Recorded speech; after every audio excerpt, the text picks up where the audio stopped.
নমস্কাৰ আজিৰ খবৰলৈ স্বাগতম ৰাইফল উদ্ধাৰ শোণিতপুৰ আৰক্ষীৰ সফলতা বন শিবিৰৰ পৰা লুটি নিয়া অস্ত্ৰ-শস্ত্ৰ উদ্ধাৰ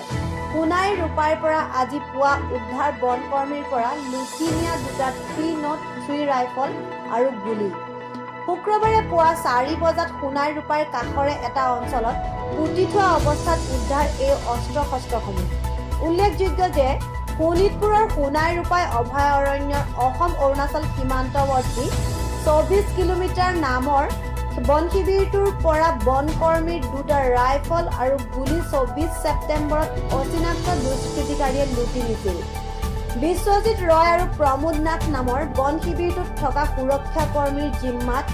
আছিল ৰাইফল দুটা দুয়োকে কৰ্তব্যত গাফিলতি কৰাৰ অভিযোগত গ্ৰেপ্তাৰ কৰা হৈছে কোচিং কেম্পৰ পৰা দুটা 303 ৰাইফল দুষ্কৃতিকাৰীয়ে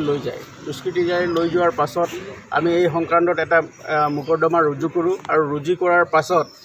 আমি জোৰ তদন্ত আৰম্ভ কৰোঁ আৰু তদন্তৰ সময়ছোৱাত আমি সেই অঞ্চলত সোণাই ৰূপাই অভয়াৰণ্যৰ বিভিন্ন এলেকা আৰু আমাৰ পাহাৰৰ পাদদেশত আমি মেচিভ কম্বিং অপাৰেশ্যন আমি আৰম্ভ কৰোঁ আৰু এক সপ্তাহ জোৰা আমাৰ অপাৰেশ্যন চলি আছিলে আৰু এই অপাৰেশ্যনৰ সময়ছোৱাতে আজি পুৱা প্ৰায় 4টা বজাত আমি সেই অঞ্চলত লুকুৱাই থোৱা অৱস্থাত আমি দুয়োটা 303 ৰাইফল এমিউনিশ্যনছৰ সৈতে আমি ৰিকভাৰ কৰিবলৈ সক্ষম হওঁ এই সম্পৰ্কত কাবাক এৰেষ্ট কৰিছে এই সংক্ৰান্তে আমি ইতিমধ্যে দুজন ব্যক্তিক এৰেষ্ট কৰিছোঁ তেওঁলোকে জেলত আছে আৰু এতিয়া আমি য'ত লুকাই থোৱা অৱস্থাত যি 303 ৰাইফল দুটা আমি ৰিকভাৰ কৰিছোঁ এমিউনিশ্যনৰ সৈতে সেই সংক্ৰান্তটো আমি আৰু জোৰ তদন্ত চলাই আছোঁ ইয়াত আৰু কোনোবা ইনভলভ থাকিব পাৰে নেকি সেইটো আমি জোৰ তদন্ত চলাই আছোঁ আৰু তদন্তৰ আওতাত যিয়ে আহিব সকলোকে কঠোৰতম আইনগত ব্যৱস্থা তেওঁলোকৰ বিৰুদ্ধে গ্ৰহণ কৰা হ'ব সশস্ত্ৰ সংগ্ৰামৰ কোনোবা বা সশস্ত্ৰ সংগঠনৰ কোনোবা লোকেই লুট কৰিছিল নেকি নাই চাওক আমি গোটেই অনুসন্ধান কালত আমি সম্পূৰ্ণ মুক্ত হৈ পেলাই আমি অনুসন্ধান কৰিছোঁ আৰু এই তদন্তৰ কালত আমি কোনো পূৰ্বনামন লৈ পেলাই আমি তদন্ত কৰা নাই কিন্তু এই তদন্তৰ আওতাত যিয়ে আহিব ভৱিষ্যতে যি আহিব